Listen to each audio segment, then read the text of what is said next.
Chocolate. Chocolate. How did this get in here? These things are everywhere. A bite-sized. So, today...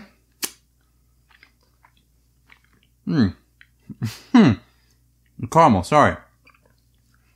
Alright, today I want to talk about something really important, so thanks for sticking here with me.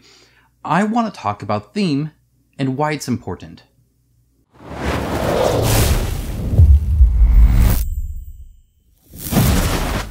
Hey guys, how's it going? I'm really excited to actually talk about theme today, so let's get right to it. And the reason I'm looking here isn't just because of the chocolates. No.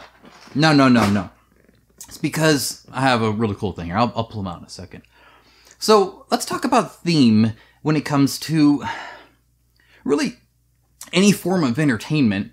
But, you know, obviously I'm going to focus on board games here, but hear me out.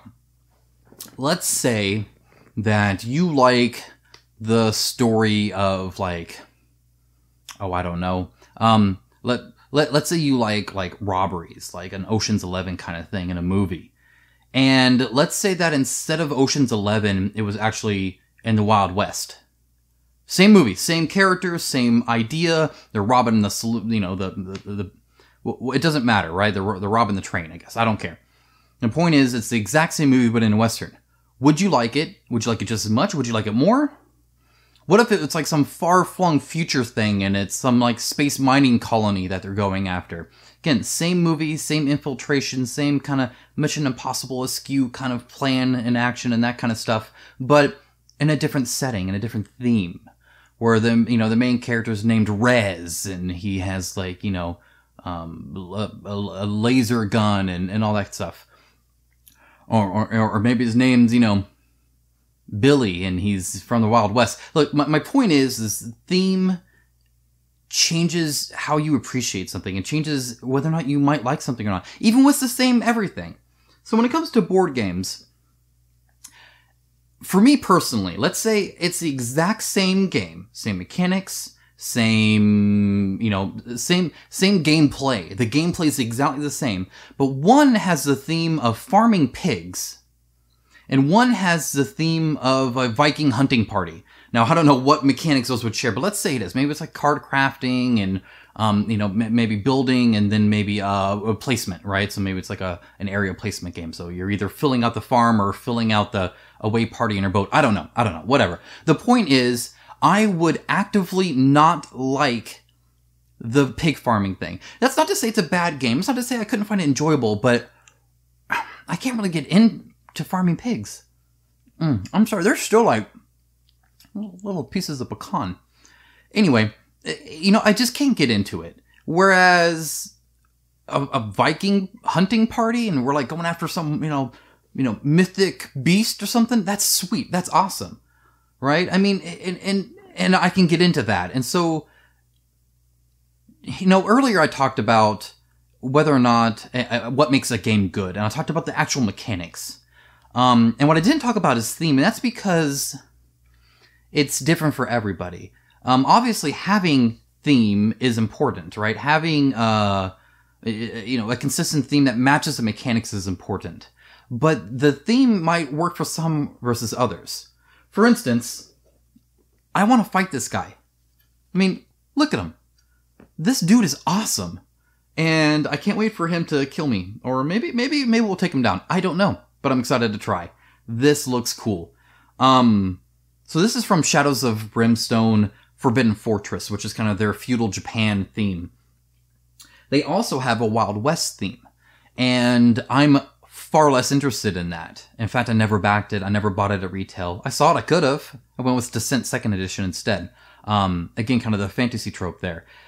My point being that even though it's the exact same game, because it's not cowboys and Indians and instead it's wizards and dragons, count me in. I'm super excited. I'm super pumped to play it. I have almost all the miniatures built by now. I almost have the rulebook read by now. It's not that great because it doesn't have an index. But the point is, the theme fundamentally made me either like it or not like it, or be interested or not interested. And that's the only difference. It's the same game. The exact same game. Theme changes, I'm in. So theme matters. For people who say that theme doesn't matter, well, first of all, they're wrong. Second of all, like I said before, a game can be good without it. You can have some abstract Euro game, right? You can be playing Go, right? You can just be placing down these little white and black gems, and that's fine. I actually enjoy that kind of stuff. I view it more of like puzzle games in that sense. I guess they're like strategy games, but stuff like checkers and chess and stuff like that just have mechanics, game mechanics that can be entertaining, but there's no theme, or if there is, there's barely one. And that's fine. And if you're into that, that's okay. Like, I don't care. You could do a Sudoku and crossword puzzle too, I guess, Grandpa. No, I'm kidding. I'm kidding, of course. My point is it just matters. So one of my favorite games of all time is Star Wars Rebellion. Now, and maybe that's a future video, because I don't play Star Wars Rebellion very often, and it's still one of my all-time favorite games. I don't think your favorite game has to be the game you play all the time. So Star Wars Rebellion is a 2-player game. It's not a 4-player game. Don't let them lie to you. It's a 2-player game, and it can take 3 to 4 hours to play, which means it doesn't get to the table very often. But when it does, I love it. I'm a huge Star Wars fan. Massive Star Wars fan. Well, okay, so I don't like the recent crop of movies. So if you don't like half the movies, can you still be a fan? I don't know. Anyway, huge fan of the original Star Wars movies. And needless to say, that game is great. I mean, it has great game mechanics, granted, but it wouldn't be my all-time favorite game if it didn't have Star Wars plastered all over it. And again, it works and all that too. So just like games are inherently a physical product, and therefore the stuff matters, right? Which is why I unbox the things I do the way I do. I'm buying a physical product, not a concept, right? We're not playing Dungeons and Dragons in the car with our head here, right? We're not playing imaginary. We're actually taking little things and moving them. And then, of course, there's the meta around it, right? Like, obviously, not a real dragon, and I'm not a real wizard. However, having this cool-looking dragon and this little tiny wizard guy get chomped or whatever, it makes a difference that this looks really cool. So, theme matters. It matters because it can fundamentally change the appeal of a game or the enjoyment of a game. Whether it is that you're buying it or whether it's your favorite game.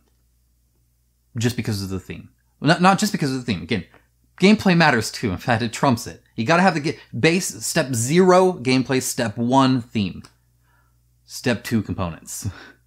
So, theme matters, and it's okay if you like something or you don't like something else, that's fine.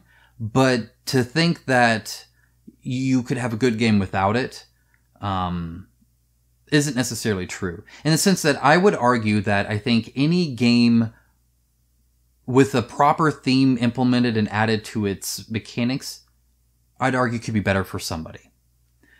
So even taking something like checkers. So take checkers. I mean, talk about a boring game, right? Ugh, checkers. What are you going to play backgammon next? No. Checkers is a fun game. I actually like checkers. However, it lacks any theme at all, even less than chess, right? At least there you got like little pawns and stuff. So if there was a cool theme that matched that. Now, and checkers is probably a bad example because it's so simplistic, right? It's pretty much one game mechanic. But taking a basic game mechanic and adding a theme to it can enhance somebody's enjoyment of it. I love classic fantasy. I love Norse stuff. I like sci-fi. I like a lot of stuff. So don't get me wrong, just because I'm hating on Western stuff. But yeah, I mean, it just to me it's common sense. But I see it all the time where people, just either dismiss the theme or don't talk about it a lot. And I want to start doing that. And what I mean by that is, in my videos, I want to start touching on how the theme, first of all, is it interesting to me? Again, this is all my opinion here. If the theme is married to the game mechanics well to make a greater whole. In other words, 1 + 1 = greater than 2. So you have the theme, that's one. You have the game mechanics, that's one. But instead of two, when they're combined, something even bigger happens. Something even more happens that makes it just elevated above and beyond probably what it should. So I'm going to start talking about that. I hope you don't mind, but I am going to put some emphasis on it. Not to say that it's the most important thing, because it's not. But it is important, just like I comment about the miniature quality here, or the card stock, or the game tray, and how important all those little things are, or the dice, or anything like that. I'm going to start talking about theme and how it goes to even the rule book and the art there, to the art style, to the materials used, to anything like that, and just kind of make sure that I do the theme the justice I think it deserves. So, if you do not have a very thematic game, you probably do not want me touching it. However, if you have a great game and a great theme, then I might sing its praises. I don't know. We'll see. We'll see where that takes me. Obviously, I have. I keep bringing this up. He's awesome. I can't help but I love him. I love him. He's great. He's great. He's like Shinron from Dragon Ball Z. Anyway, I'm going to be doing that next. So, from what I can tell, the theme seems solid and goes from the cards to the kind of sepia color of everything. Like, it's not all white. There's like this kind of orange, kind of yellow background to everything, which I really dig. So yeah, I mean, I guess we'll see. But theme matters, and people shouldn't dismiss it. In fact, they should talk about it more. Thanks guys for watching. I'll talk to you next time.